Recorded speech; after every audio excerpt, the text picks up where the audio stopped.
So good evening, everyone. I want to welcome you to the Thursday, January 19th meeting of the Public Art Commission. We do have some guests in the audience, so thank you for joining us tonight.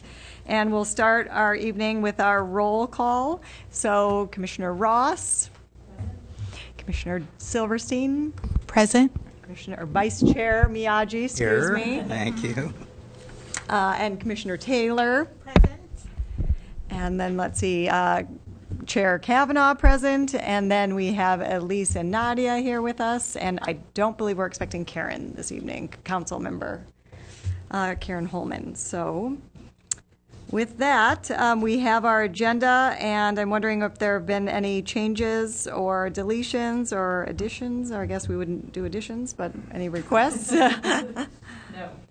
Not a thing. Okay, good. So then, I don't believe we had any oral communications that I was aware of, because I think most of our people here are presenters, perhaps. So we won't have any oral communications we're aware of. So we're going to move on to our approval of minutes.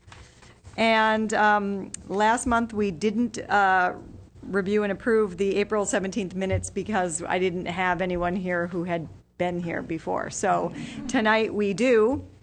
And I didn't have any changes to the minutes, so I guess as long as either Commissioner Ross or Vice Chair Miyagi, if you didn't have any either, certainly if there were any questions from anyone else or comments.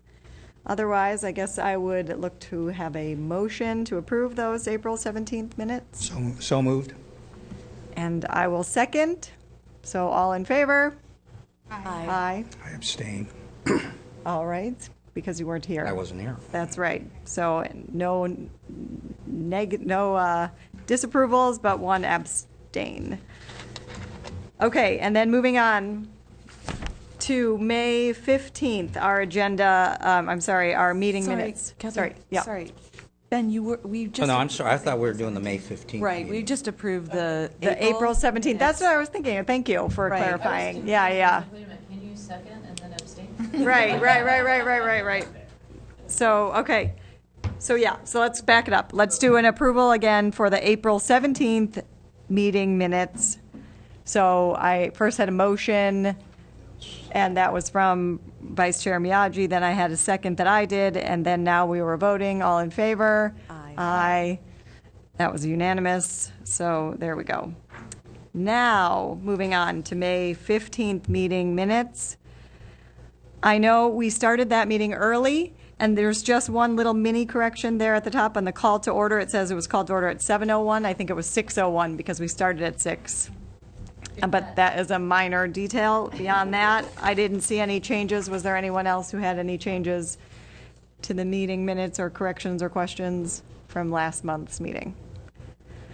Okay, so how about a motion to approve those meetings? What do you say? I motion to, So, yeah. so, Yep. so moved. So moved. All I'll write right. this down. And a second. Give everybody a chance. I will second. So all in favor? Aye. Aye. Any And opposed? abstention. Okay. 2 who were not here. So if we only have 3, but I guess that's a 5, we're clear, right? Or not? Oh, you still Have to have a quorum. Yeah. So we got to kick these to the next meeting because we had 2 abstentions because they weren't here. Can I give one more change I just see? Yeah. Betty's last name is Kiernan. It's instead of the M, it's RNAN. All right, thank you. My name. Kiernan, yep, you got that right. Okay, well, we're going to have to bring that one back. Okay. Okey doke. Nothing like, Swirliest set of minute approvals I've seen in a while. yeah, well. Okay, so we're going to move on to our financial reports. So Elise? Sure. Okay, so on the CIP budget, which is the one that has a lot more writing on it, for those of you who are new, the only new item toward the bottom of actual costs, it's something that moved from commitments to actual costs. It was the placeholder for the site preparation for the Calab fountain in the amount of $50,000. So that did get posted to the account, and that is the only change. And a reminder that next meeting, the agenda will look different because we will have received the new funds for this incoming year of $50,000, and all the payments will zero out. So we'll start with a clean slate for the next fiscal year.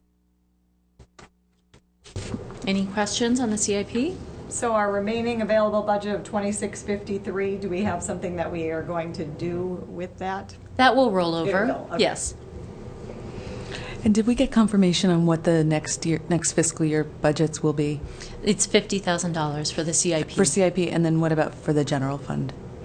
It'll all be the same, so it should be the $30,000 for maintenance. Yep. So, yeah, no questions on CIP then, it doesn't sound like. And then maintenance. Maintenance, we had a number of things that posted. Yeah. And so if you go down under actuals, about halfway down, you'll see base for Skyhook in the amount of $1,900, the base for Universal Woman in the amount of $1,900, transportation and installation for Universal Woman, $600, materials for that installation of $404. The Hoover Park Wild Bear, the urgent conservation that needed to take place, in the amount of $750. The crane for Universal Woman and Skyhook was $1,400. And then the sunflowers installation on California Avenue, we had it cleaned and power washed for $75. So there's a remaining balance of $2,695. And there are a number of pending projects here at the end that we will order some signage and get some more of our maintenance supplies and whatnot here at the very end. So that's great. The identification signage, are those for existing pieces that we needed to add? Absolutely, Things, yes. yeah, around the community that don't have them right now? That's right. Right, and so that's great use of funds. And then the Story annual subscription, was that one that we're able to kick in to the next year because we had one of our commissioners eager to kind of review some other potential softwares? We're still reviewing it. We can't encumber the funds unless they're under contract. So since it looks like we will likely not enter into that contract by the end of the fiscal year, those funds will likely go toward signage and supplies and other maintenance needs. Okay. And what is the Cal structural maintenance refer to? 8,000. Can you expand? There's California Avenue, as you know, the entire corridor is under construction. In particular, the plaza, as it's being reconfigured, we are integrating a sculptural fountain onto that site, and the cost overruns have been tremendous. In fact, we will be coming back to the commission to report on it and at the next meeting. But it was additional funds needed for some of the pump infrastructure that the old existing pump infrastructure is clearly not going to be reused. So that was just a small piece of it that we could take out of maintenance this year to offset some of those costs. Great, thanks for the clarification. Of course. Are there any other questions on maintenance? Okay. All right. So moving on to staff report. Okay. So for staff comments this evening, we even have a little bit of eye candy for you. So as many of you probably read and saw just in our maintenance budget, the Oliveira installation happened since our last meeting. And the Public Art Program and the Art Center are happy to announce the permanent installation of Nathan Oliveira's Universal Woman. And here Nadia is showing some of the installation shots, which are always kind of fun, at the Art Center Sculpture Courtyard. The Palo Alto Art Center exhibited Nathan Oliveira's work in more than 11 group exhibitions since the 1970s and featured the last significant solo exhibition of the artist's work before his death, and the first exhibition focusing entirely on the artist's sculpture, Nathan Oliveira, The Painter's Bronzes, in 2008. Universal Woman is the result of a lifelong ambition by the artist to create a larger-than-life scale bronze. The lengthy and difficult execution of creating the large-scale piece from a maquette presented new challenges for the artist. The working name at the studio for the piece during creation was Big Girl. During the fall of 2013, the Oliveira family offered Universal Woman as a generous donation to the city of Palo Alto. The gift, which was facilitated collaboratively by the Public Art Program and the Palo Alto Art Center, will showcase the legacy left by the local artist Nathan Oliveira to the community. And there you can see her installed. And she does indeed look beautiful. The next item is related, and you can see it in the background there. It's also in the sculpture courtyard. Artist Peter Shire was commissioned last year to create a new base for his sculpture, Skyhook Boca Raton, at the Art Center.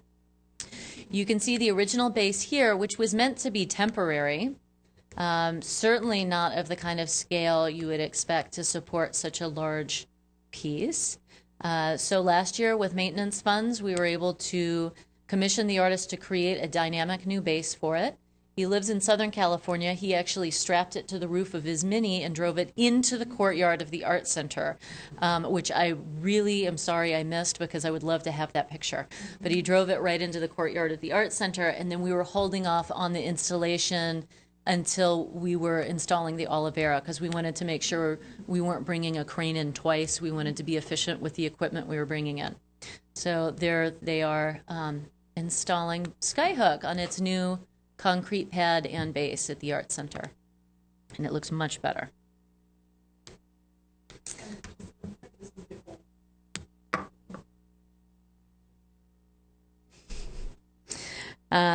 Coverly Artist Studio Program. The City of Palo Alto is accepting applications from artists, makers, and other creative individuals who desire their own studio workspace. We have updated the program and invite you to apply. If you are interested in a collaborative or individual workspace that will advance your creative work, whether as a painter, printmaker, new media artist, public artist, poet, graphic novelist, or other arts discipline, please visit the CSD website and look for Coverly Artist Studios for information. Applications are due July 1st.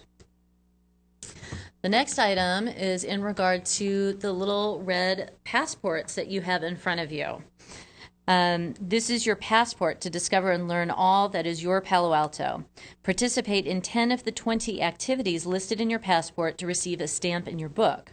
At locations such as parks or with public art where there is no designated staff person, take a selfie and bring it into one of our facilities for a stamp. You will be entered to win a contest. You will be entered into a contest to win some fun prizes.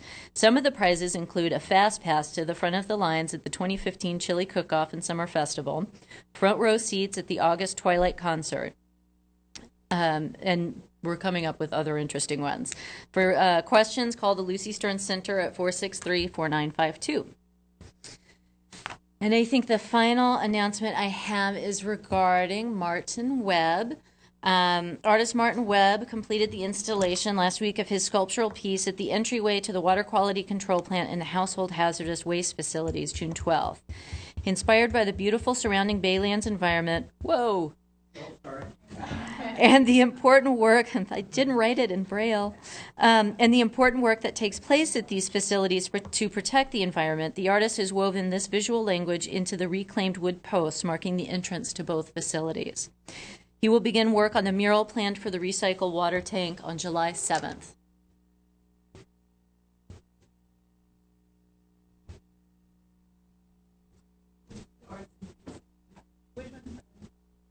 With the cap.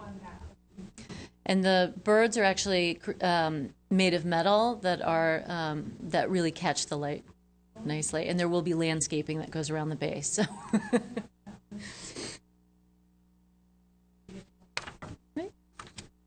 And that's all I have for staff comments. Thank you very much.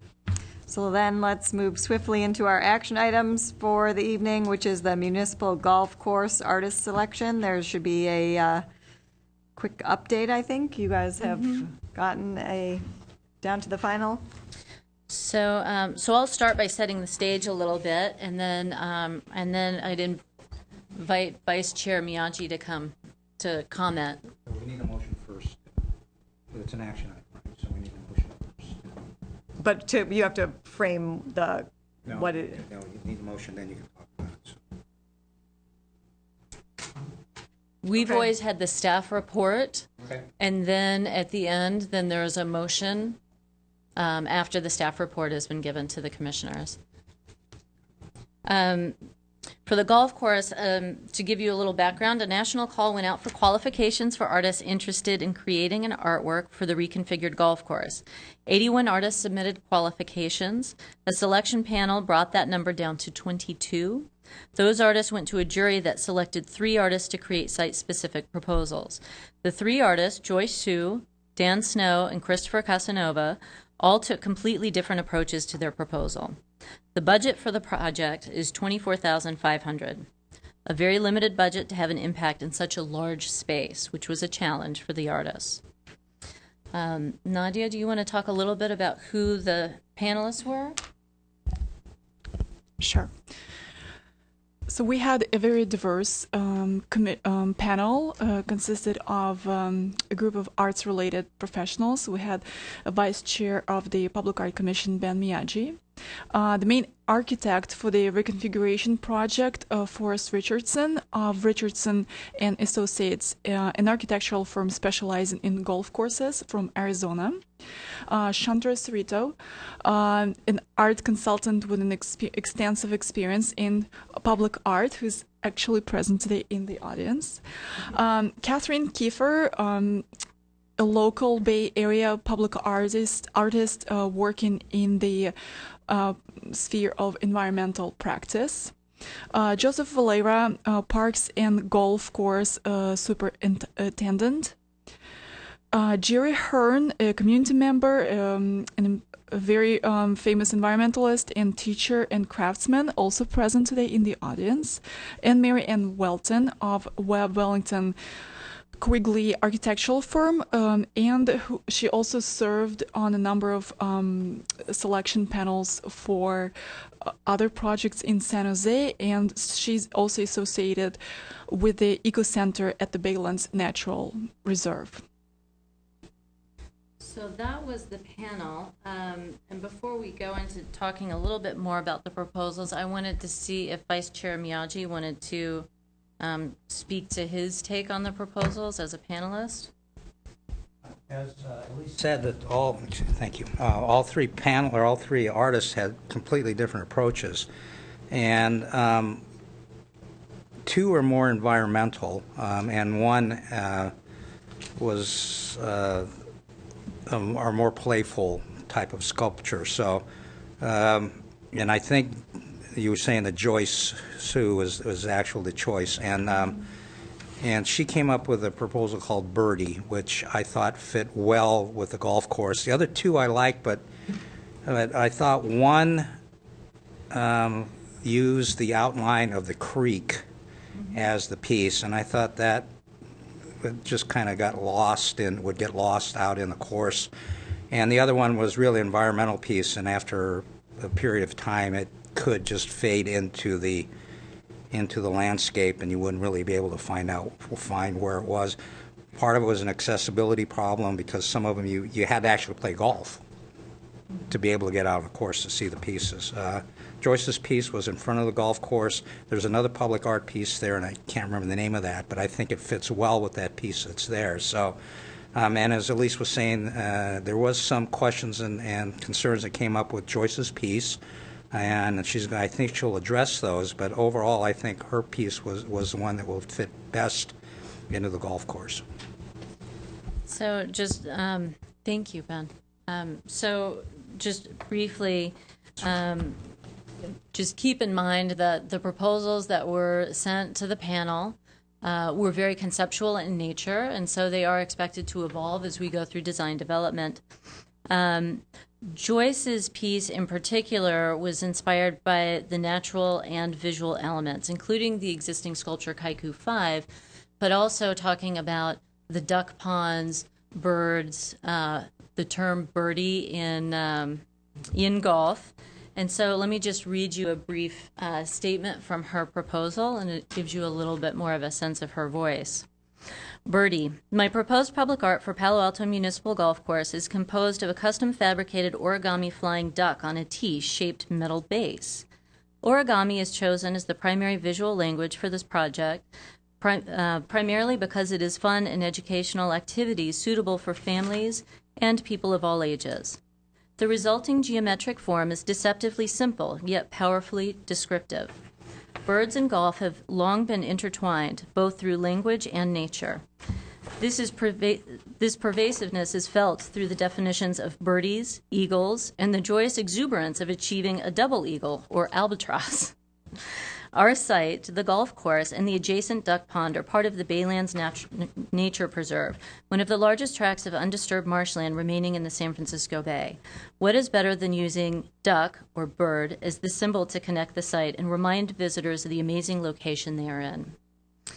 So, in the discussions with the artists that day and some of the discussions in the panel, there were concerns. Can we pull up some of Joyce's previous work, which led the panel to choose her? There is a definite playfulness in nature. You may have seen one of her pieces at SFO, is probably the one you're most likely to have come across. Many of them have a kinetic element to them. So this is some of her previous work that was shown to the panel initially. So the butterflies do flap, the birds on the lower left do fly, and the piece on the upper left side is in the SFO terminal. And I believe the lower right one is also kinetic, isn't it, Nadia? It is. So, and so this playful nature, I think, really spoke to the panel, but her initial proposal was a static piece, which I think the panel was disappointed in. But in the discussions with her, she said she would be excited and open to talking about doing something kinetic, and maybe it needed to be smaller or reconfigured within that budget to do something kinetic, but that her original idea for the duck had been to have the wings slowly flap and the tail go up and down. So she is definitely open to it. She was very aware that she didn't want to overpromise in a proposal, which we definitely have respect for. We do see occasionally artists tend to overpromise what they can deliver on a limited budget. And so so staff is recommending that the commission approve Joyce Sue as the approved artist to go forward with design development for her birdie concept.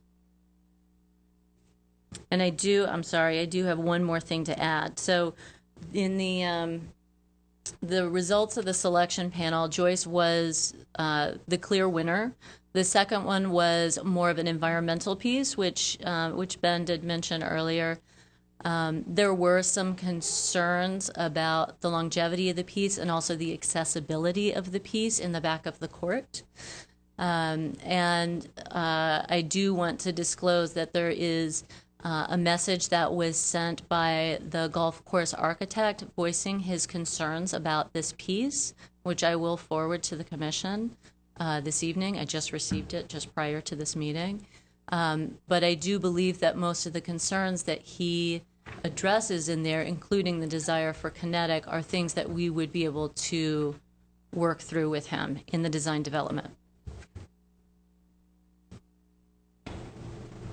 Can I make a quick Yeah, I comment? was going to ask for discussion. So, two thoughts. First, on a couple of other selection panels that I've been privileged to be on, we've reviewed Joyce's work, and I'm a huge fan. So I'm really excited that she's going to be added to our public art in the city.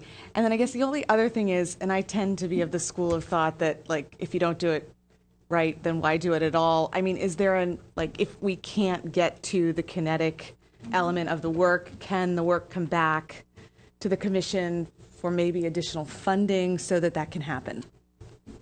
Certainly, that would be in the purview of the commission to decide, or if you wanted to approve her on a conditional basis, that a kinetic element be added, and then it come back to the commission to warrant a discussion about additional funding. That's absolutely in your purview. How would we do that? I suppose we would just, say we would motion as a conditional approval and then say that we wanted to see it develop further and then it would be brought back. And we have that ability in a municipal project to actually help shape the final concept. So Are there other questions people had about the work? I mean, just further discussion? I mean, I don't want to, if there are more from, did you have others? No, okay. I was just wondering if is there a particular location that the bird is going to be? Right. Or because it's in the document, it shows several locations, and it's hard to tell the perspective. Well, the scale for the piece, the advantage to it is that we can really work with the architect and the stakeholders to determine the best placement once we reconfigure and develop the artwork further. So this was really something that she developed with the handful of images that were available to her and looking at plants, but we would have to refine that as we do the proposal. I like it though.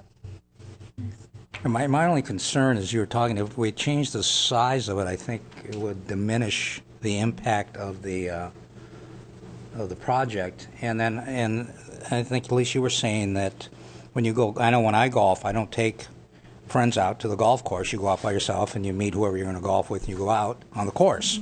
So if you place it out on the course, it's going to really have limited accessibility, and I think that's part of the problem with the other projects, because this is out, if this is the final place, then it's out where people going to the airport and different areas can actually see that. And you can even take a drive out to yourself by word of mouth if you hear about it to go see it. I think my only comment on the sighting would be that I think it could be improved based on maybe that's what the architect had, or maybe one of the people from the parks or the golf course, simply because the way that it is here, it looks like an afterthought. I mean, there's no base, there's no here, or there's nothing. So I think it needs to be improved. Plus that poor scraggly tree probably needs a little bit of love and care. So maybe that's part of the whole golf course redo that we're going to be looking forward to. But otherwise, though, yeah, the whimsy is welcome, and the tea, and I'm excited likewise. So I think unless there's further discussion, shall we have Oh, sure, please. I was actually not even focused.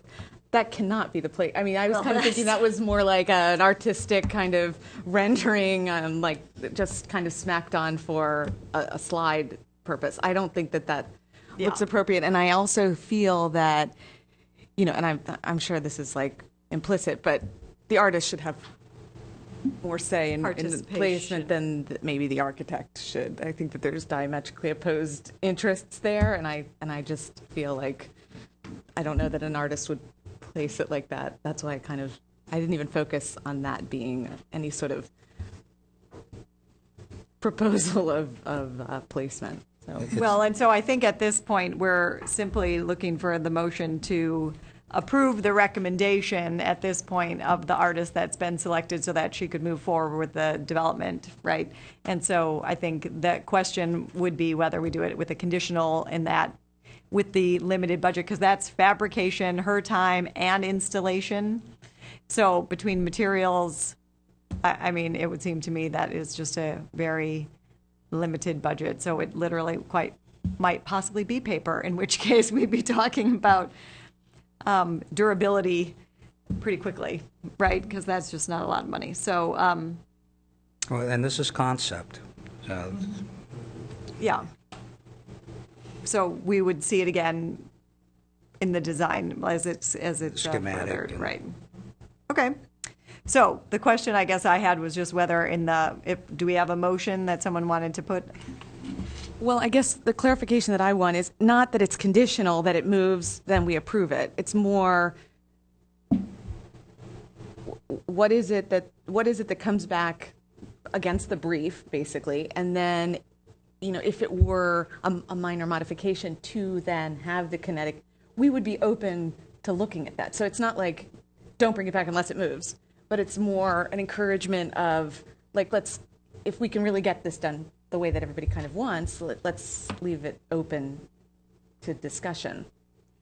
I think what you're saying, there's a two-step process. The first is you would like to approve at least the recommendation at hand.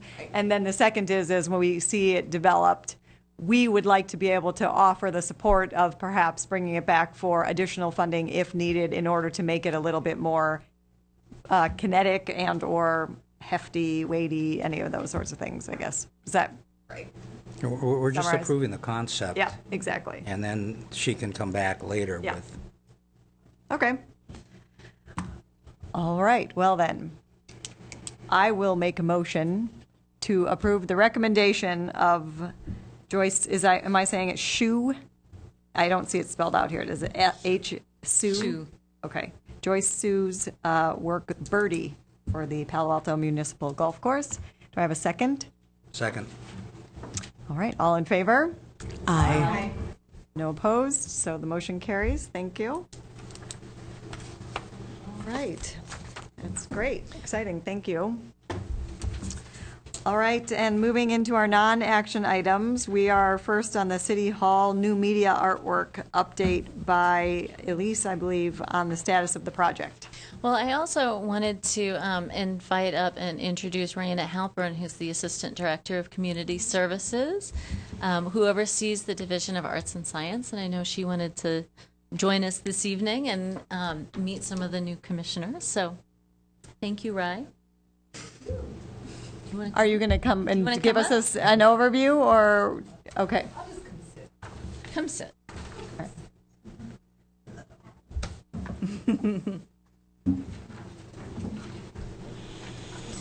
So,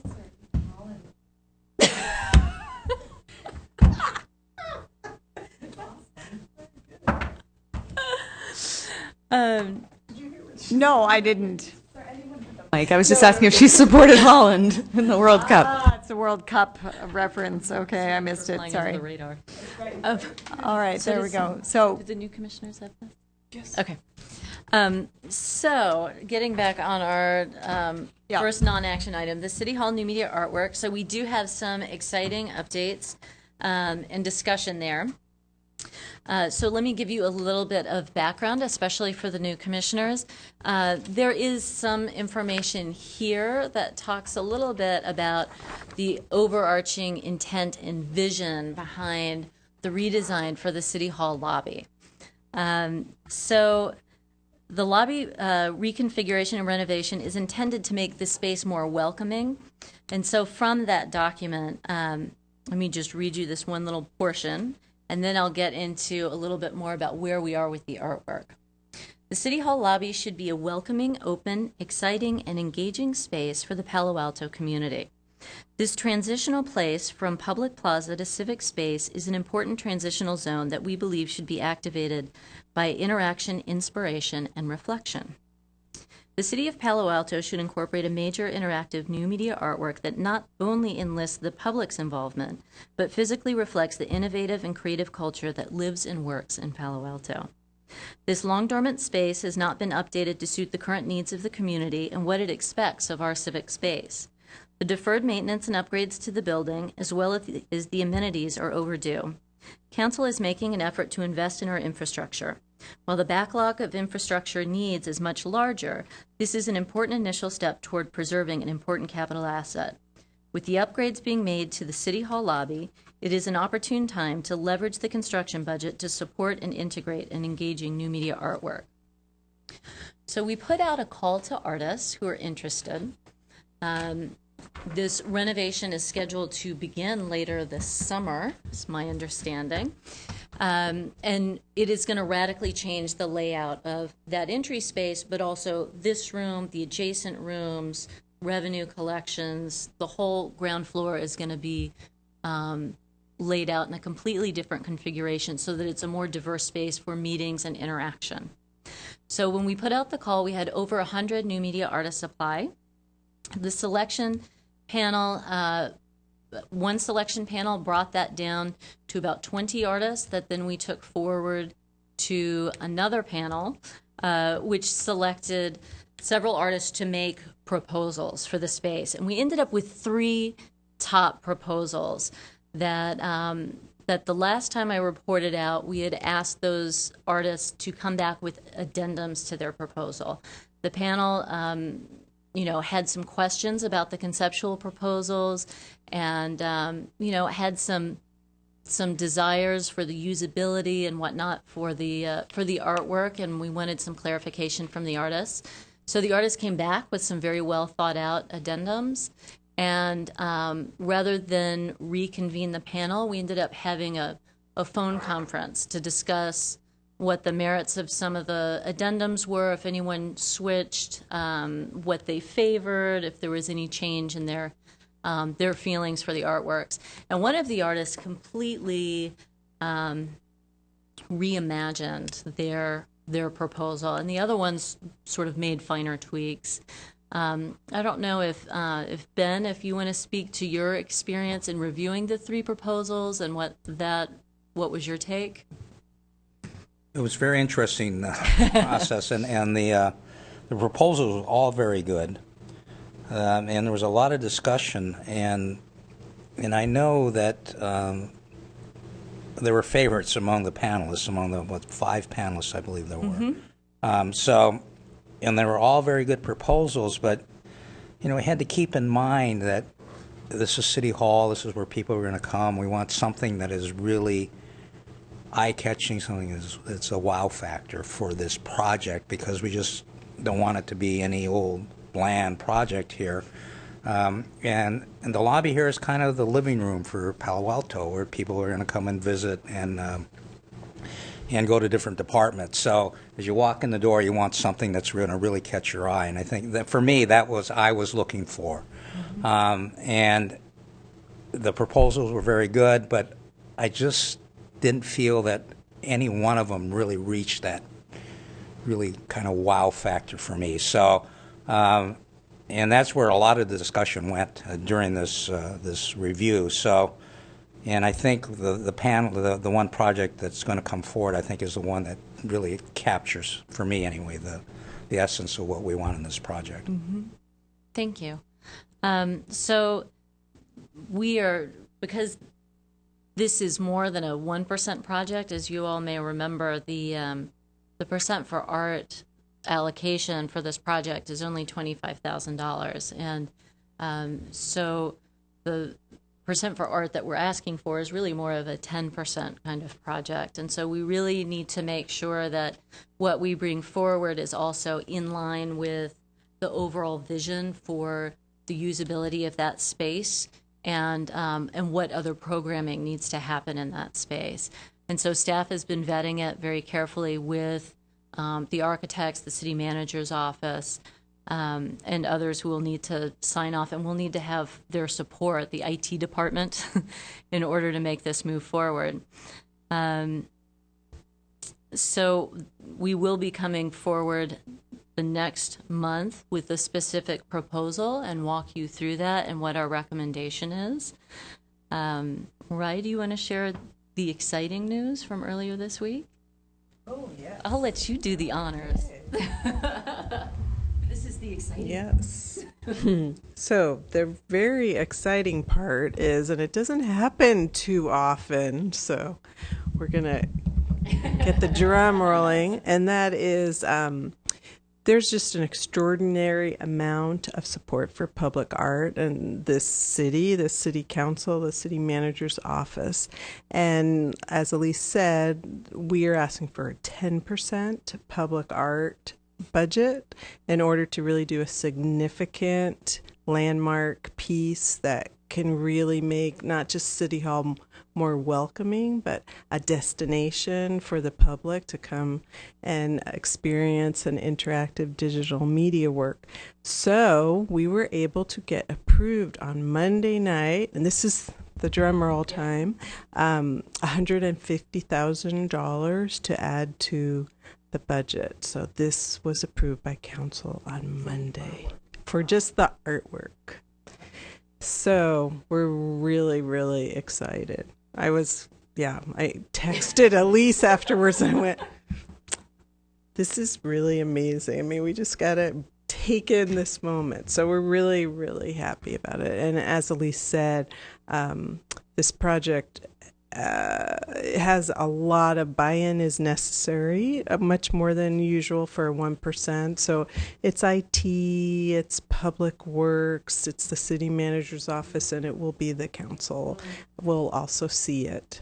So see the maquette. So we're excited to bring it forward next month with a recommendation. But this has been over a year. We started, Lisa and I started working on this in February, March of 13. So we're really, really excited about this. And I just really want to acknowledge the support of our city manager, Jim Keene, because without his support, this wouldn't have happened. So, very good. Thank you, Ryan. Sure. So that's the exciting update that we're well on our way to making this a reality. So we'll return with more next month. Very good. Thank you. And congratulations to all of us. This will be exciting. Yeah. Okay, so next item will be one of our private development projects coming up for the first meeting, the 180 El Camino Real, which is the Stanford Mall renovation project. And I understand we have a presentation by Eric Allen of the Simon Property Group, along with Chandra Cerrito of Chandra Cerrito Art Advisors. Mm-hmm. Do you have a microphone for them? Oh, we can. I can just. Okay. Yeah. Mm-hmm. Yeah, you can sit where I was.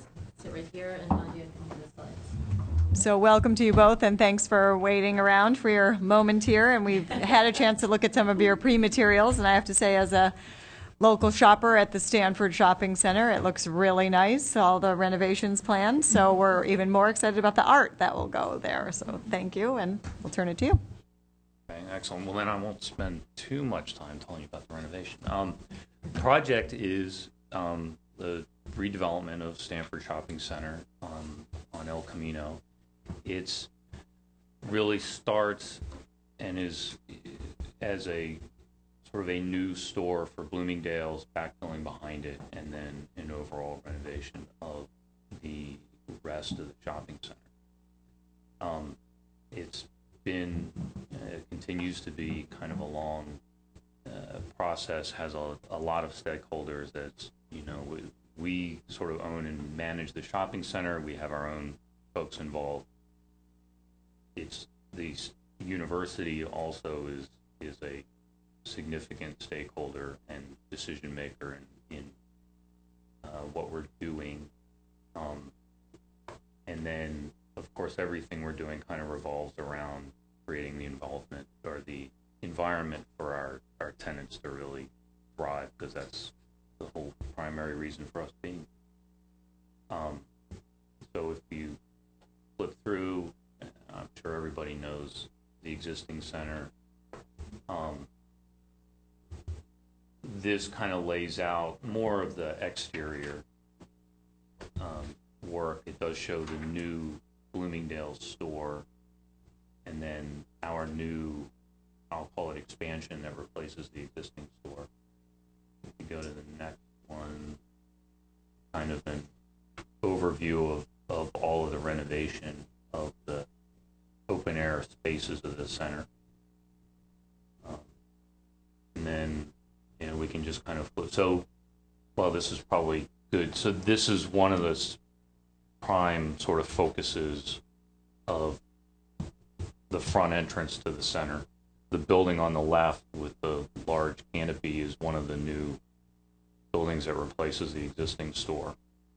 You can go to the next one. So throughout the interior of the center, updating the flooring, cleaning up some of the, we'll call it dated architecture, getting a little cleaner, a little more sophisticated, a little more contemporary, Northern California.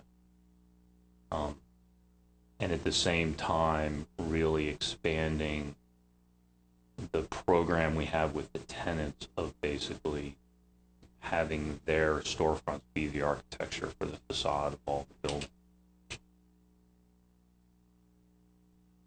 That's the view from the corner of Quarry and El Camino, and that walkway approaching the center. With the lighter building on the right is the Bloomingdale store that's under construction now, and the building on the left is one of our new buildings.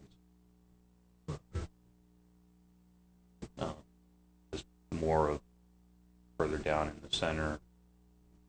Another one, that's the plaza at Neiman Marcus, sort of between Neiman Marcus and Macy's. Again, another view. And then, so that's kind of an overview, an idea of what we're trying to do architecturally with the project. And we've brought Chandra on board to help us. We're looking forward to incorporating the art into our project and doing it ourselves. We brought Chandra on board to help us and guide us in the right direction and help us get it done. Thank you, and good evening. I'm Chandra Cerrito. And before we go through the slides and the art plan, which hopefully you've had time to review anyway, I did want to sort of give a little context in terms of art and this particular place. It's not like we're coming in there for the first time with art. There's definitely a significant number of pieces there already. They range from very large murals to fountain sculptures to intimate kind of human scale or smaller sculptures, also wall-mounted metalwork. So there is a lot already happening there. And in our discussions, in sort of the natural flow of, you know, what they're really trying to achieve here with unifying things a little bit and really updating and making sort of a more grand gesture of architecture and design, we sort of complemented that in our art plan by focusing more on sort of substantial pieces in really prime locations that we hope will have a really memorable impact and will really become part of the whole experience and not just sort of something you might discover quickly along the way. And they'll really be very integrated into the design and the architecture. So that's kind of where we went in terms of our thinking about the appropriate way to do a new art program to complement the one that exists there. So if we look at the plan, we identified 3 major locations. One that Eric talked about, which is number 1, which is the circle on the sort of top right of the 3, and that's the main entry from El Camino. Then sort of in the heart of the project, the center, there's this center court, so that's number 2. And then the third one was actually identified by ARB, and so it's already sort of set as an art location, and that's number 3, which is outside of Bloomingdale's, and it's at this sort of terminus of the pedestrian walkway from the train station. So that was one reason why that one has been identified already. So we can go to the next slide. So we'll go kind of site by site so that you can see our thinking. So this is site number 1 and a few different views. So the bottom left is what it looks like today, and the bottom right is, you know, architectural rendering. All artwork that you'll see today is absolutely placeholder. Nothing it doesn't even indicate an artist we're going to work with. I just wanted to get that out there. But so we are thinking about this site. It's certainly a gateway, you know, a sort of landmark, like you've arrived. And it has, I think there's some flexibility in how it could play out. We have it now having 2 artworks sort of flanking that main entrance, and that, depending on the artists we work with and how they see the site, that might be what we do. It may end up being one piece that's, you know, more significant and sort of balanced out by other things. There's a small possibility also, depending again on the artist and their ideas, that instead of it being sort of 2 vertically oriented pieces or one, it could be lower and longer. So there's sort of a lot of play, but we just wanted to identify generally the location. I think we can go to the next slide.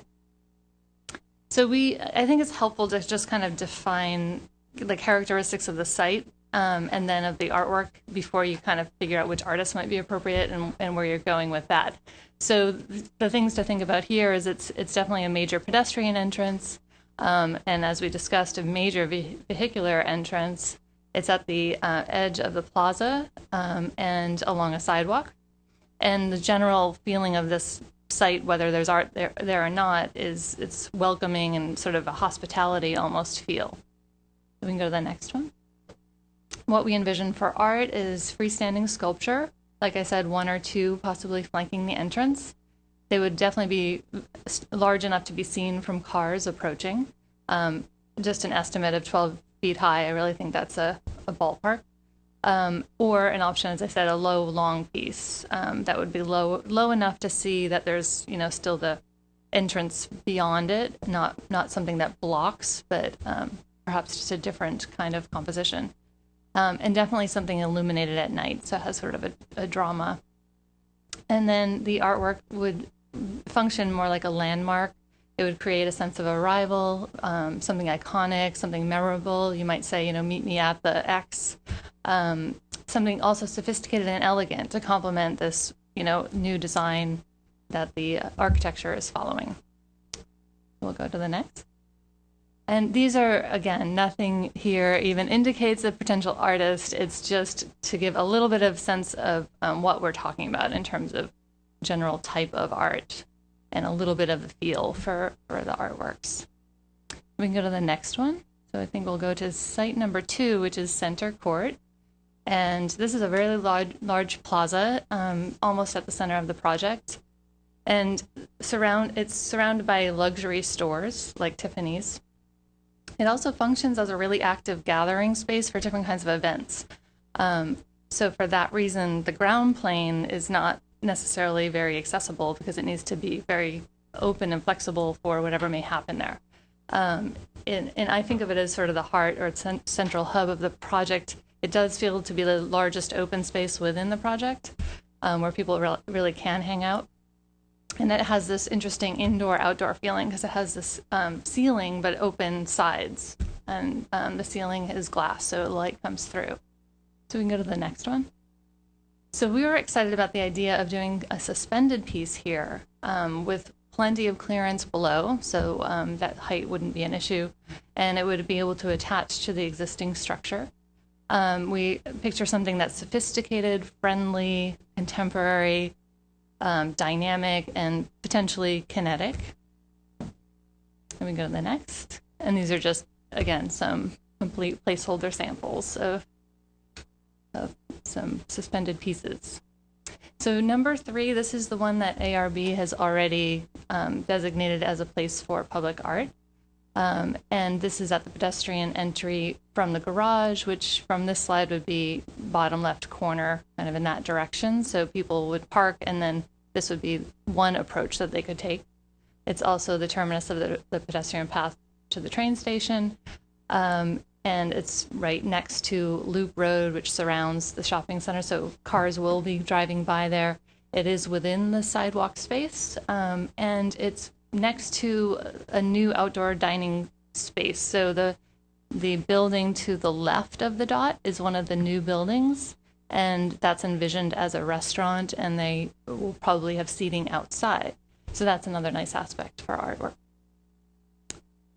And we envision here a freestanding sculpture, definitely vertical. It wouldn't have a very large footprint given its site on the sidewalk, possibly about 10 feet high, illuminated at night. And this will serve as a beacon. It would be welcoming, also sophisticated, warm and inviting. It'll kind of identify where the entry point is. And it needs to contrast with the building behind, which will actually serve as a nice backdrop, the large white wall. And again, some examples of artwork there. So I think that brings us up to our plan. So yeah, so those are the sites that we were excited about and think they have the most potential for impact and doing some substantial pieces. All right, thank you. So this is the fun part for us as the commission. We get to actually try to inspire you with ideas. And I think already it looks terrific. I think you've done a great job in locating these 3 potential sites. So what we typically do is just sort of open it up to the whole commission and just look for people to offer comments, suggestions, ideas. And so I'll see if there's any commissioner ready to jump in. Well, first, thanks so much for coming, and it was a really lovely presentation. I don't have a whole lot to say except that it's really exciting, and I like the idea of a destination, a private site that celebrates public art and places for people to come and see.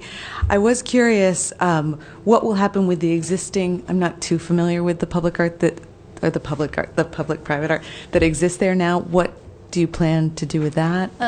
Eric may speak better to this, but my understanding is it's basically going to stay on site. It may move slightly depending on what other construction is going on, and maybe there's a better placement for it. But primarily, it will stay.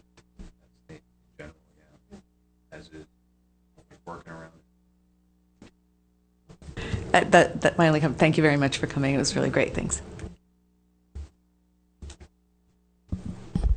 Well, thank you for coming. I really like this project, and I like the redo of the shopping center as well. I think it was a little dated, so this really brings it up. I like the ideas of the public art and where they're going to go, and I like it that they also can be wayfinding in ways as well. As you were saying, that you could meet me at whatever piece it is, or go to this piece, turn left, and we'll meet you there. So, and I'm really excited. This is the first project really that's come under the new ordinance has come to us. So I'm really looking forward to this, and I think this is a great way to start that process off. You thank weren't you. with us last month because we did have another one, okay. but that's quite all right. It's okay to be second. Did you have something you wanted to add? Again, thank you. And I agree with everyone. I love the mall. I think it's the best mall I've ever been to. When I moved here a few years ago, I called my mom and was like, I can't wait till you visit. And I hate malls, so that says a lot. And I love the kinetic, the center court ones. I like of those examples. I think are really nice. And I also really like the more glass structural or things that are lit up of the examples that you gave, more than we kind of joked last time about red metal sculptures. And so, and I feel like it reflects, what I really love about the mall is also the flowers. I mean, you do such a beautiful job of just gorgeous flowers, and I feel like those kind of match that with the color and tone. And but it does look like a really exciting project. Well, I will jump in and add a couple of thoughts. Of course, echo the compliments and so on. I think the challenge that you really have is the kind of the visual activity that's already there. And certainly that's the one thing I see here. And I think, bringing up the idea of the red sculpture. So the context of that is that, everybody has an opinion about art. And we do happen to have a major university whose name is on your mall and who has the color red. So there happens to be just a lot of red sculpture around the city of Palo Alto. So there are community members who have voiced that statement, which is, gee, there seem to be a lot of red sculptures around. So that's not to say there's anything wrong with red sculptures, but it was interesting that the first thing that you had as an idea and sort of a placeholder and perhaps in architectural rendering, it's red. Because if you have blue, then people wonder, oh, shouldn't this be across the bay on the other side of the bay? So these are the things we do think about here in our community. Not everyone went to Stanford and certainly doesn't go to Stanford, but like I say, with the name on the mall and everything, it's something to consider.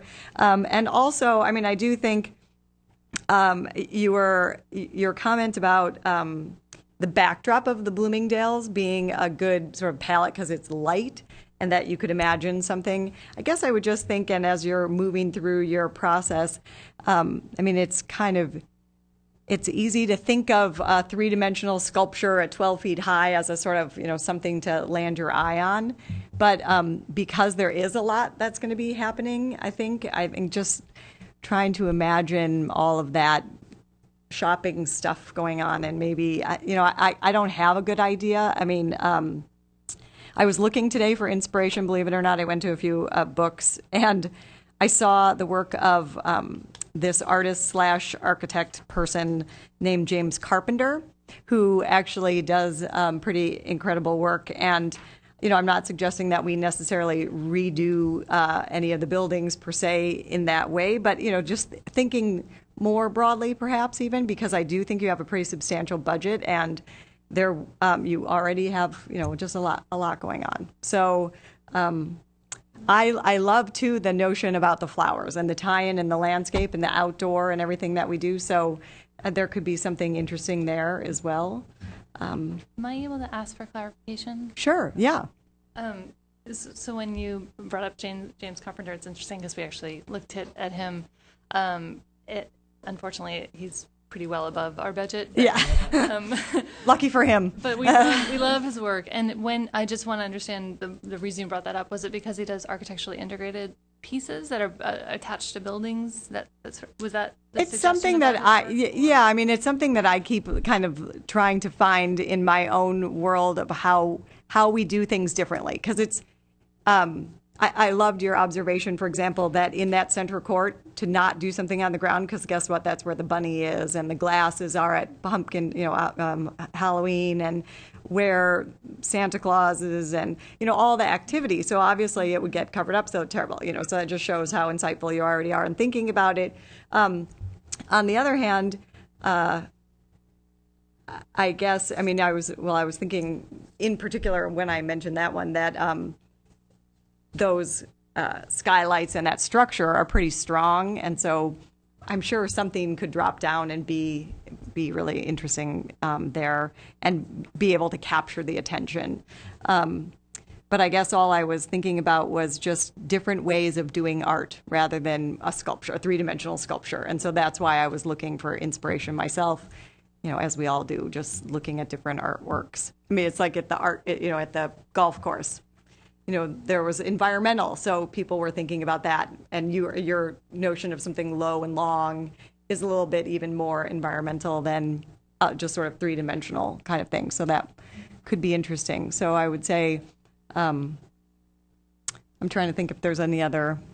I mean, you already have the mural. I see people taking pictures there all the time. So I would say definitely try to preserve that as much as you can or recreate.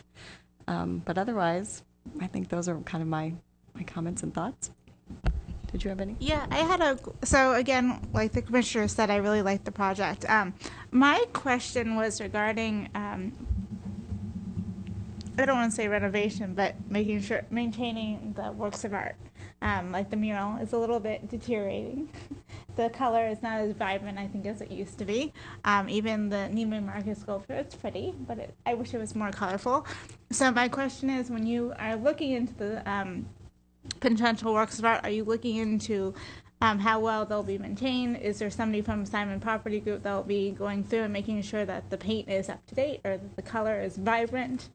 Because I can definitely see if you're looking at a sculpture in the front, you want it to be vibrant. And then over time, if it fades, will people still look at it and be like, oh, that's a great work of art. I'm so glad they have it, or it doesn't look so great with the architecture anymore. That's a really, really important point, and that's something, oddly, that's almost like the first thing I think about as a public art consultant, which is really pedestrian. But, I'll often be shown examples of, artworks that people like, and I immediately go, that's not going to last, So when I think color in public art, I often think tile glass or tile mosaic, ceramic, something that cannot fade. If there are ways to do, metal that's powder coated and whatnot, there's always those risks of things happening down the line. So especially for private development who aren't a museum, with a whole staff of people to conserve these things, they need to be somewhat bulletproof and have very, very long lifespans. So that's always a top priority. I don't know if you want to add any more, but Simon Properties would be responsible for the maintenance of the work. Right.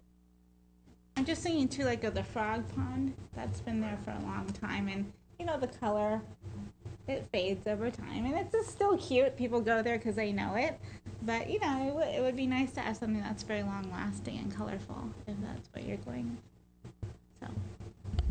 One additional thought I was going to add, was thinking about that in our meeting last time too. So of course, especially in a drought, I think we're all very aware of the fact that we don't want to have water, and even if you recycle and so on. But interesting things to do are things like, mirrors instead of water, right? Or sound is another one that I was previously had thought of. Just, again, maybe that would be more challenging, but there are ways of doing sound and light that's constrained and not kind of going up into the sky. But thinking about the fountain and thinking about, something reflective. Or the last one I was going to throw back out was something related to solar, because we have no shortage of sunlight. And so integrating the technology of solar, it was on my sustainable kind of list of things. So. And then Commissioner Ross, you had ones. Well, no, I was just going to say on the point of maintenance and like general degradation, like that could be kind of embraced. Like everything is going to evolve and change. So why not know that that's going to happen and make that part of the actual beauty? And then, the solar thing popped into my head as well. The notion that there might be something additional going on than what you're just looking at, that there's actually something, a teachable moment for your child, perhaps, while you're trying to get them to try on some shoes. Thank you.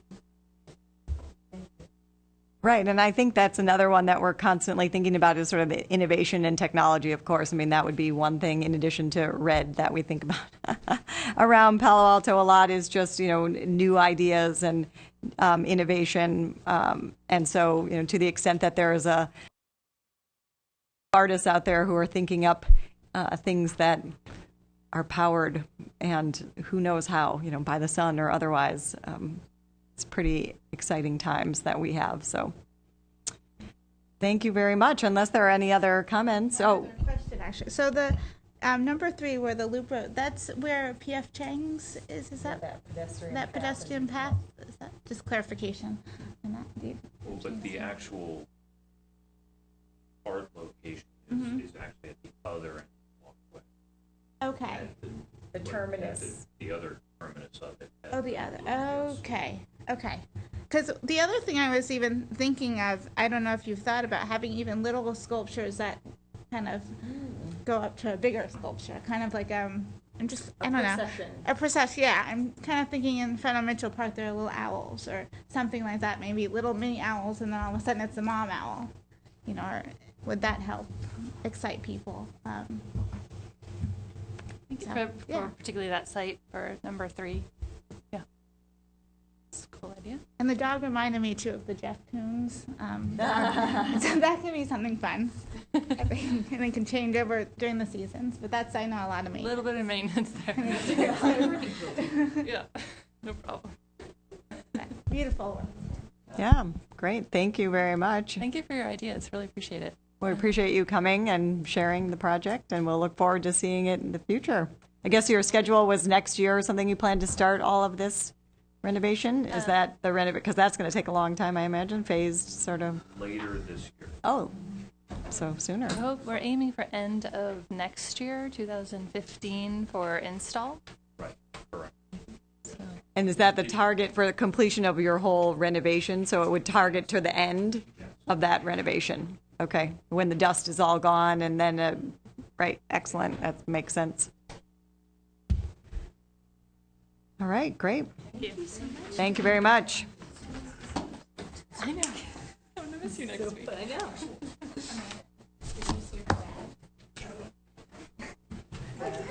All right, so we have another private development for public art at 385 Sherman Avenue.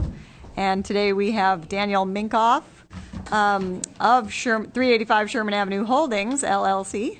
So thank you very much. I assume you're Daniel? I'm Dan, thank you. It's Dan? an honor to be here. Would you mind if I stand up? Because I'm kind of old-fashioned, and it's going to be a lot easier if I show you on the drawings. The only problem is exactly that we need the microphone. So just because I don't have, otherwise I'm always like, top left over there, a little further. I can be that person for you while you do that if you want. Okay, so why don't I talk a little bit about the site and the context. Okay, perfect. So it is the rectangle in the middle of the page. Sherman Ave is parallel to California Avenue in one, thank you, beautiful, well done. Is one block to the north, in parallel to Sherman, where the city is doing quite a bit of good work, hopefully starting and finishing the streetscape improvements and art and water and sewer lines that they're working on this year. And Sherman Ave is an interesting street in that, does that work? Yes. Thank you. So Sherman Ave is an interesting street. So the Caltrain is over here. California Ave is here. There's a 4-story, nice, late modernist courthouse. I'm sorry, I'm in the way of everything here. There is 2, 3, and 4-story multifamily residential buildings in a very nice, I'd say almost medium-sized city parks, Sarah Willis Park. I think it's about 1/3 of an acre in size. And then a smattering of 4-story residential buildings 1 block over on Grant, and then continuing up Sherman towards El Camino Real, there's generally 2, 3, and 4-story office buildings. But as you go across Sherman on the other direction, there is a vast sea of parking lots. If they ever get developed into anything else, that's for someone else at the city to talk about. Our plans involve a mixed-use building where we're going to be demolishing, hopefully sometime middle of next year, the 1-story, 21,000-foot office building from the 1974, and ideally building a mixed-use commercial and residential building, which is going to be 2 stories on the part by the park, residential apartments, and 3-story office building on the remainder of the site, which is the majority of the building. Let's go then. Can we go to the next slide? It is a relatively tight site. Park is below us. Residential neighbors are on these 2 sides. The dotted line, which you can barely see, is the edge of our property going both ways. So the zone that we have to work with is relatively small in plan, however, potentially large in elevation or height. And we are only 5 feet away from the park here, so we've kind of determined initial concepts, or is there something at the park or on the park that would be really great. And kind of working with Public Works, it seems like that's going to be a very complicated thing to do just because we don't have very much property there to do it. Let's see, what do we have next for our slides? Do we have another plan? Let's go back to where we were. So what we're thinking the biggest opportunities is along the public streets on Ash Street and on Sherman Ave. So something in this perimeter. We don't want to do anything in the building lobby because we don't know if it'll be single tenant or multi-tenant, and we don't know about the security requirements then of those tenants. And we hate to promise to do something in the lobby and then a tenant come along and say, no, we need key card access, no one else can come in.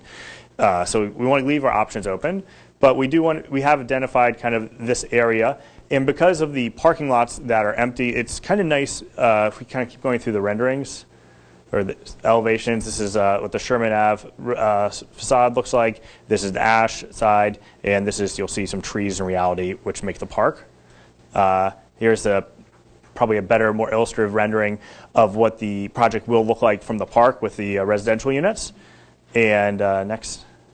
This is what it looks like coming off of California Ave. If you kind of go, I guess it would be behind the Starbucks and some of those other shops there. But the nice thing is that it is a facade that you see both from far away and next. Oh, that's just that's a roof deck. That's probably not a good public art spot. And also from close. So we've kind of identified those 2 frontages as nice places to do something. And if that's, like just mentioned last one, Jamie Carpenter doing a light type of thing, or if it's something more sculptural but flat,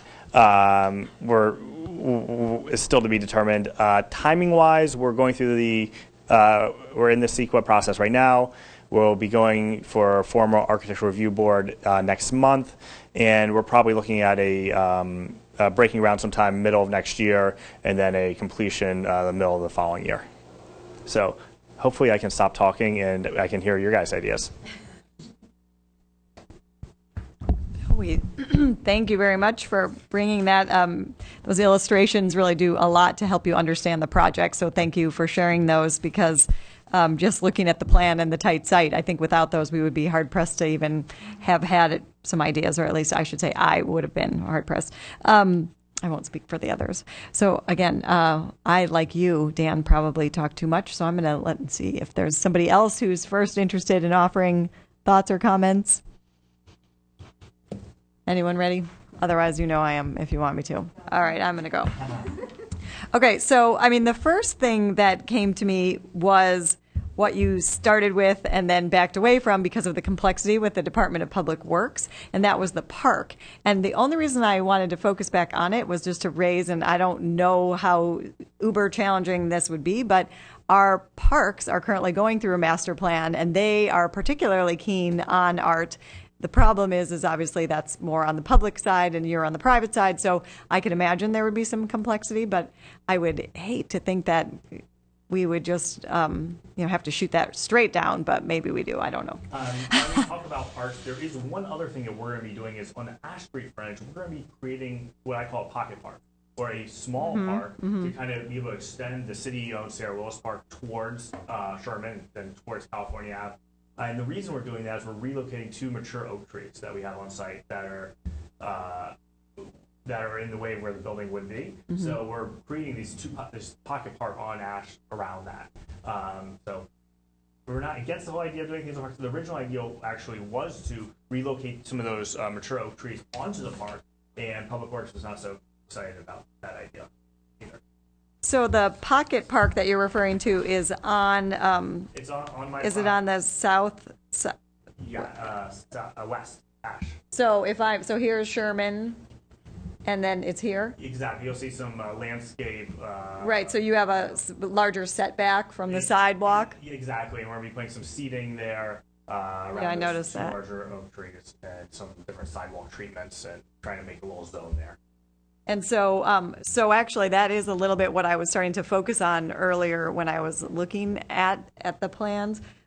Was that seemed like a great kind of exterior opportunity, recognizing that you were constrained on your site and didn't want to be inside, and certainly seemed pretty far along with the architecture. So, not trying to integrate someone like James Terrell or Jamie Carpenter late in the project. Not that you were going to do that anyway, but the ideas, they just set the bar as innovative ideas. But anyway, that seemed like a great location. I can't help but think. The other thing, when you mentioned it, flat, made me think of the mosaic that we've all been admiring as it's been unearthed and cleaned on the hotel over here, which was hailing from the 50s. I was trying to think of something that we would ever want to recall from the 1974 building there, but I couldn't think of anything. So it didn't seem memorable enough. Anyway, those were my first thoughts, so we'll turn it over to someone else if they've had a chance to. You want to go? Okay. Well, so thanks for coming. I really appreciate it. And I can't wait for this to come. I mean, it's kind of unbelievable. There'll be an architectural review board hearing next month. We'd love to have you at. So to me, like the obvious would be something on the facade, which is why I was flipping through to see who the architect was.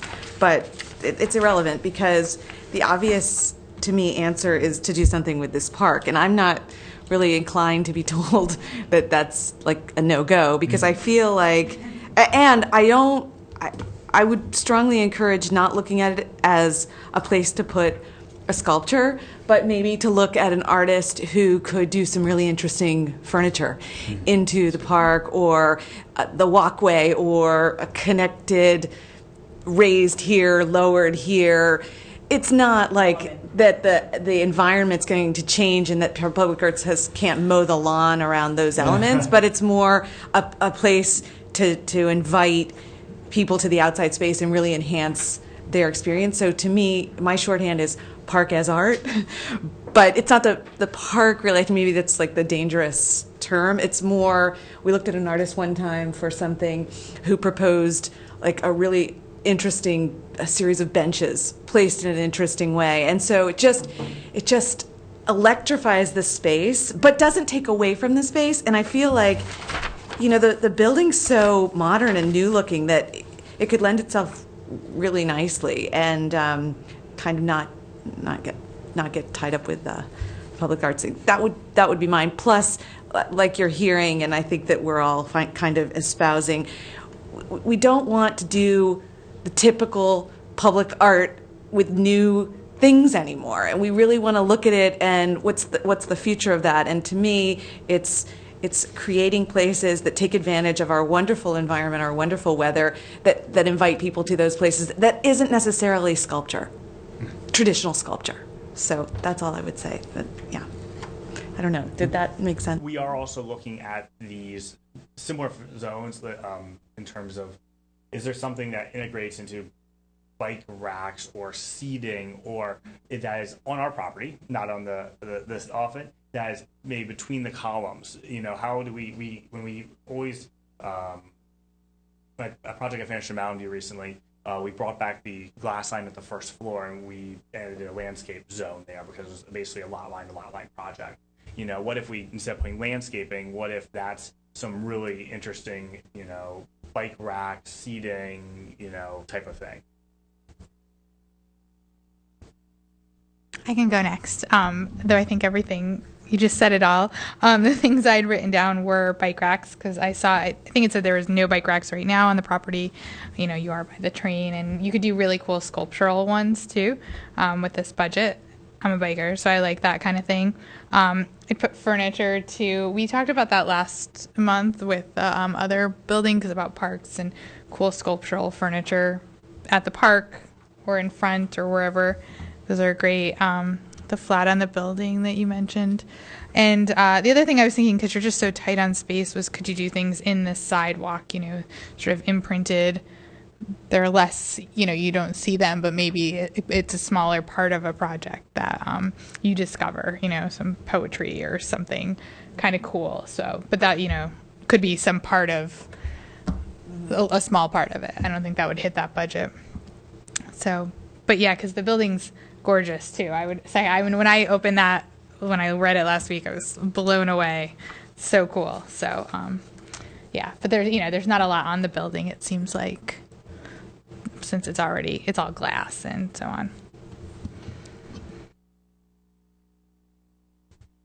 Additional comments? Yeah, go ahead. Thank you, Dan, for making this presentation. It's very interesting. I take it that the architectural design is already done for this building for the most part? For the most part. Okay. At least until it goes to Architectural Review Board and hears their thoughts. But so part of the problem with public art is you don't want it to look like it's stuck on or as an afterthought or something. So with a building that's pretty much finished, then we're kind of limited in what we can do. So lighting is one thing that can be done, because I've seen a lot of light public art that can really be done and enhance the building, especially at night with lighting. There's things that can be done on the ground around the building as well, that stuff that can be put into the ground around the building, not necessarily on the sidewalk, but the property that the company owns, that part down there. And seating is another thing that I think that people have mentioned as well. So those are some of the things. Bike racks. I've seen some really cool bike racks around in my travels that are really sculptures that are used as bike racks. So those are some of the things. Like I said, I think you're a little limited in what you can do right now. So, but I'm glad that you're thinking about those types of things and what you want to do with the building, and to do that to really enhance the building, not to just look like things are stuck onto it. So thank you very much. I was just going to agree with the furniture, benches or chairs, and the lighting. Have you seen on Bryant Street, there's the garage, the parking garage on Bryant Street? Is it the one near with University? Is that the one with the bike racks that kind of go up like this and there's 4 of them together, or is it the other garage? No, the other one, There's other next garage. to, it's across from the park. I forget which park it is. I'll take it. But anyways, they have birds on the facade, and that could be something interesting. I don't know if you've seen it. It's like I think they're metal birds. Yeah. And it's interesting what you can do with the facade. So that might be something. And it goes kind of with the park, nature, birds. But yeah, I think it's great that you're trying to work with the park or make your own little mini park within it. So, thanks. This is one idea. I think that's probably just not a possibility, but just looking at it, because there's the parking outside, and thinking some places in San Francisco where they're able to take over the parking spots and then put in kind of the seating with a garden, and probably not, but I just want to throw it out there in case there is a way. You're really my new public works consultant on my other job. I would love to Sounds do good, that. yeah. But Okay, I just wanted to say it in case, we'll just throw it out there. I guess I was just We'll work on that as a group, I guess, and then, for the next project. I was flipping through the ordinance, and maybe at least you might be able to help me out. I remember we specifically have language about kind of furniture and seating and things like that to say that it is or is not allowed. I mean, I feel as though the thing about, just the caution, I guess, is that some of the bike parking that it is already, it's sort of so sculptural, but it's mass produced. So anybody can open up the web and order it. So that's not our intent. Yeah, right. And I was going to say, so as I was thinking more about kind of integrated work, I did happen to look up the architects just because I was curious. And so I see they're Berkeley based, sort of pretty energetic group. And so there happens to be the artist that I worked with at Stanford at the business school who did this dynamic integrated piece on like these flip, so they're just colors on that flip digit wall. It's called The Monument to Change as It Changes by a guy in Berkeley named Peter Wegner. But when you bring an artist, and certainly in Berkeley there are lots with the architects who seem to be pretty idea focused, and so on, and you might be able to find something like that, as you were saying, on the facade, particularly because you do have that big sort of west facade with the light. And, again, thinking about sustainability and how you might mitigate some of the light, and there might be some really kind of cool screen or something that you could get somebody involved. And so sort of to Ben's point, we're not trying to send you and, talk to down out of your architecture that you have, but ways to think about how it could be integrated. So just another couple of ideas. But otherwise, unless anybody has any other comments or thoughts, I think looks like a really great project. Good luck next week. It sounds like you've got that next Wednesday, you said, and then from there on you'll finish your CEQA process and hopefully get out of the ground there next year. Looking forward to it. Yeah, and so we'll see you at some point when you're coming back to us. Absolutely. Okay. Thank you. Thank you. Thank you. Appreciate you coming. All right, I think we are at our item number 5. So this is our topic of our retreat. So it's just a quick discussion. What we wanted to do primarily was to just remind everybody that we're having a retreat. So it's a special meeting of the Art Commission that will occur in this room on Monday night at 5 o'clock. We'll start, and it will continue till 9 unless we just work so quickly that we're finished early, but that's the plan. Big, long one. It will not be televised. From what I understand, as a special meeting, we wouldn't do that, correct? So if it's in here, I believe they will order. Okay. I wasn't sure with the council going on next door, because when they broadcast them or they record it to broadcast later. Okay. All right. Fair enough. So to anyone who would be looking, watching, so on, it's possible that we'll be eating while we talk. But our main, just because I won't be going for 4 hours without moving and eating. So let's see. So the two main, you have a retreat, you have a packet of materials that have been sent. But really the two main items are to talk about our municipal arts plan and to think about the priorities for the year. And there are already lots of things that we're doing from the city side as well as from the commission side. So we're trying to stay fairly narrowly focused in our priorities for the upcoming year. But then the second is to think about the master art plan. So the, what was it called? The Public Art Master Plan, the acronym PAMP, as not to be confused with PAMP, which is the Palo Alto Medical Foundation. So you have to be articulating that one separately. Anyway, point being that is one of our priorities for the next year. And so you do have some sample RFPs for scopes of work for people to do public art master planning, and then some example public art master plans. So those are really key topics. And as usual, the way we get our work done is kind of through subcommittees. And so that will be a little bit of the discussion and how, if there are priorities that we need to do, how we would form groups of up to 3 to actually work on those. So that's really kind of the overarching message with this action or this item, non-action item number 5. Are there any questions people have in preparation for it? Thoughts? Anything you want to share before we get here again on Monday? Appreciate everybody getting a chance to look at the material, read through it, and kind of come prepared and ready to know what you want to offer for the upcoming year. It's really kind of a good time because it is sort of cycling with our fiscal year. So it will be a good way to kind of keep those things together, money and projects. That's always good.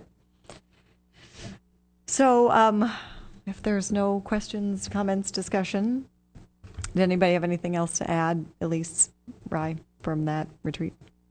Just as a point of clarification, when we talk about the municipal arts plan and in the working plan for the next year, part of that will be a discussion of subcommittees and a clear understanding of what the roles and responsibilities are of those subcommittees, and also understanding the budget. So I think we were planning to review the budget and what's been earmarked and looking at the priorities for the next year. So it'll be kind of a kitchen sink discussion. So hopefully we can get through a lot. It'll be helpful to, especially for the newer commissioners coming in. Do we have confirmation from all 7 commissioners? 6. Yeah, we know for sure at least there's one who's not. But otherwise, I think we have confirmation. Yeah. As far as we know, yes. Yeah. Okay, so I'm going to move us on to item number 6, which is any subcommittee reports. And I will start with governance. I don't believe we had anything to bring forward this time. And so then B would be innovation. I think a couple of people, did you volunteer new commissioners for innovation, or were you planning, did we postpone that until next? Okay, so in the retreat then. So we don't have any newbies that are on the innovation subcommittee, so there's no report there. Outreach, Amanda? Okay, yes. So no report there. And then we've had actually sort of ad hoc as our letter D subcommittee, and we've had actually several of those with the golf course, the City Hall media project. So I think that wraps us up on our subcommittee report. So that's a quick action or non-action item. So then the last would just be the collection review, and that's just something that I've been trying to lead us through each time, just to kind of give us all a little bit of awareness of what we have in our collection. So Nadia, thanks for pulling that up. We can run through a few. Believe it or not, I was actually looking for my hard copy printout of the collection that I was given when I was a commissioner, just to refresh my memory on some things. I think under the discipline this time, I was looking at, if you don't mind going there, there was the fiber. Sorry, that was one of the ones I was, do we have any? Yeah. Oh, and that reminded me of the other thing that I had in my mind. Okay, so here we go. So I don't think this one is currently displayed. Is that? It's currently in IT. Oh, it is. So in the IT offices here in the City Hall. On the 2nd floor. Okay. It's on loan for the next year. Oh, okay. I know there are some other works that have been moving around within City Hall, so that's great to know that's where it is. Yeah, okay. So this one entered our collection in 1976. Do we have the dimensions? I don't think we do. In the back of the database. It does, right. But here, I don't remember. Do you, just because you seem like you're familiar with it, Nadia, do you remember? It's a rather large piece. I'm just trying to think. Like 5 feet by... Probably 30 by 30. Oh, okay. Like that. It's not quite 3 feet by 3 feet, but... Okay. Yeah. Inches. And does anybody know the connection to to Palo Alto that this woman might have had? Well, the artist was a pioneer in working with fabrics. She was a Palo Alto resident, and she published a book where she really excelled at the technique of working with fibers. So she was a quite renowned artist in the area. But being the resident, that was the connection that I had missed. I just didn't know that about her, so I wasn't sure if she was a teacher or what. So, That's great. And then there was just one other, I think. This was a small group, right?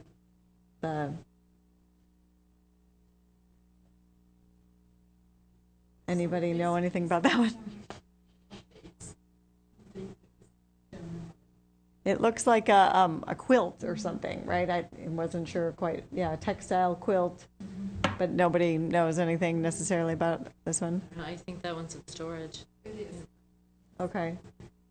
So if you go back, and again, back to our discipline, was there, because I was looking around, and it's possible, so the actual new, in the lobby of City Hall right now, the piece that is hanging from the ceiling, is that considered, thank you, yeah, you'd think I would write these down and bring them in, but I looked up.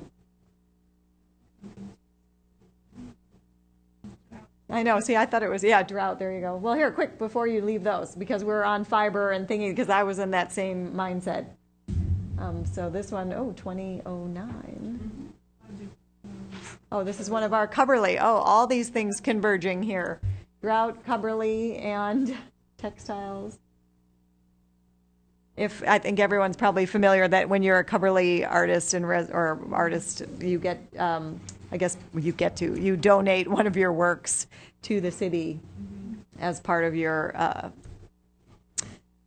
agreement in taking on one of those spaces. So that's how we have quite a lot of the collection.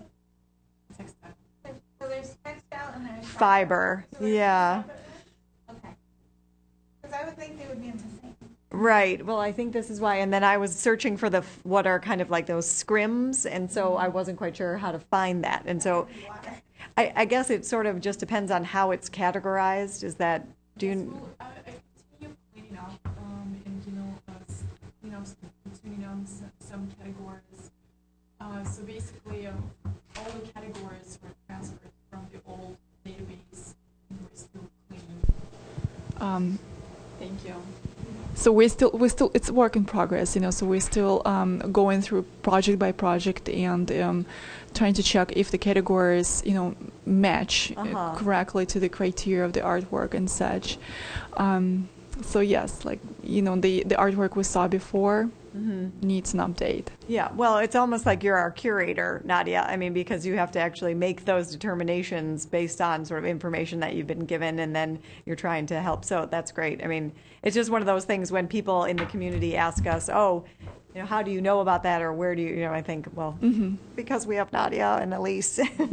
That's how we know. But it is information that we have, and so I guess in the worst case, we can always call the public art program and ask for information, because you always guys welcome. Yes, you have all of that. And may I make just one more clarification, because you were asking about the piece in the lobby. That's actually a metal screen. It's not fiber or textile. Oh, well, that's probably why I wasn't finding it. It looks like a silk or something like that. It looks like a material. So it's a different patination to the metal that the text is on there. So when the lighting is correct, the text is actually in green, where the metal has oxidized, and the other is silver. Oh. This is how I'm teaching myself about our collection, is by not knowing the appropriate category to look under. Here we go. Forgotten language. So a number of us, I think after the last meeting, were standing out and just looking at that piece. And one question that I had in my mind, which doesn't need to be answered, but is what we do with this piece when we do the renovation. I presume it maybe will go, it will stay long-term, but it will go away while it's under construction. Then it will come back. And so then it will be integrated into whatever this new thing is as well. So the interior lighting will be improved to really highlight the piece. Oh, great. Because that was part of the city or the city hall thing about that was mentioned in we asked them to please integrate it. I see. Okay. So I guess just to highlight it, it was. Yeah, I mean, I just remembered reading about it, that it was commissioned by the Public Art Commission, and so I don't really know, honestly, the history of it. So if anyone has anything to offer, I guess I would be willing to hear. Does anybody know the background? Elise or Nadia or Rai? Because it doesn't have a date or anything, I guess. So I just didn't know how long it's been there. Do you know the date? I thought it was. It's on I was going to say it's on that piece. I know. Yeah, it's and I don't right think on it's it. that old. To And be honest. Syed Alavi is, he's really well known I and don't respected know that, obviously. I would. artist, and he's really interesting because he works in a lot of different medium. So he's done some really interesting metal work. And he's a local Palo Alto artist? No, he's a Bay Area. Is he a Bay Area artist? He must be because he has another piece in San Jose. I think he's in San Francisco. Okay. He has a lot of work in the Bay Area. And yeah, at least will tell us the year. 1995. Yeah. Yeah, I didn't think it was that old. Yeah. So he works in a lot of different medium, does a lot of different types of work. He's really more known for exterior work. So this is a very interesting piece, I think, for him. What else do you have on him? It'll be interesting to see it lit differently because it's very hard to read as it is now. And so you do have to rely on the wall text. So it's a good explanation of why we need to have, signage, because sometimes people might not even know it's there. So I think that will be somehow helpful. All right, well, that was my foray into the art collection in this past few weeks, just thinking about alternative, again, looking for inspiration of things other than metal, which is why I never would have thought that was metal, but there you go. But something that was other than a three-dimensional metal piece, just trying to kind of carve through what we think about, and really all puns intended with that carving reference. Anyway, all right. So I guess unless anybody had any questions or additions on the collection review, I will move us to our announcements, if there are any. I have one real quick one. I met with Jaime Rodriguez. Sorry. That's okay. I met with Jaime Rodriguez, who is the traffic person here in the city, and he's got some new boxes that he's putting in, and he wants to have them painted. So Dara and I will be working with him. He's generously has some money that he can give to the artist, so we need to set up procedures and all that to do that. He's got 4 boxes on University Avenue to start, and 1 right down here on High Street. And then by the end of the year, I think he's going to have 10 boxes to do. So that's exciting that we'll have that to do. And as I said, we have to come up with procedures and all that to do that. And the one big thing is that the artwork then becomes part of the city's collection, because when he has to replace the box he has to replace the whole box. He cannot just do part of it. The way the everything's integrated into that box with the traffic signals. So that's why the art. Really, the artist he won't have any claim on the art because it could go away. That's the big problem. But we're going to set up meetings with the Downtown Association, the Chamber of Commerce, and all that about the boxes and come up with guidelines of what kind of art we want to have to do. So it's an exciting project, and it's going to be fun. And we'll get some local artists to do the work. That'll be the big thing. Great. And so just to be clear, this was an idea that these commissioners are pursuing outside of the Art Commission. So, it's very exciting. And thank you. It's laudable work, and we're appreciative of it. Dora's painted a box back in Massachusetts, I think, 1 or 2. So. That's great. Love to see. I'm looking forward to it. Any other announcements, anyone? I have one Okay. that I would love to share. So, too bad. Yeah. Palo Alto Art. Yes. Lab. So Aaron Toole is our artist in residence at the Art Center, and he is a veteran of the first Iraq War, and he has made, since 2001, made and given away 14,000 cups, and all of his cups deal with war and the effects of war, the memory of war, the impact of war on people and of societies and countries. So I come from a lecture of him. It was really amazing. He's here for another week and a half, and I'm going to just pass his cup around. If you have time to go by the Art Center, he's in residence. He's trying to make 1,000 cups during the 3 weeks. He's almost at 600. People are bringing in their photos and mementos, and he uses them in their work, and those cups will go back to him. And I was just really blown away by I'm going to pass around these two. I was really blown away by his magnanimity of spirit, his humility, the power of his stories, the way he's touched people's lives. President Obama has a cup. He writes letters that accompany these cups to make a point about the war. He spoke personally about what's happening in the past week or so in Iraq and how he's feeling about that. A truly precious gem of a human being and artist. So I hope you'll be able to stop in. And then, did you already talk about Passport? Okay. Yep. It reminded me with the ceramics was the upcoming in July ceramic and glass festival, clay and glass. Okay, yeah. So it's I know I'm out of town. July 12th and 13th, something like that. Yeah. So anyway, that should have been on our announcements or calendaring. Right. And any other announcements? Thank you for that, Rye. I was just curious, so as an artist in residence, does he contribute a work of art to the collection?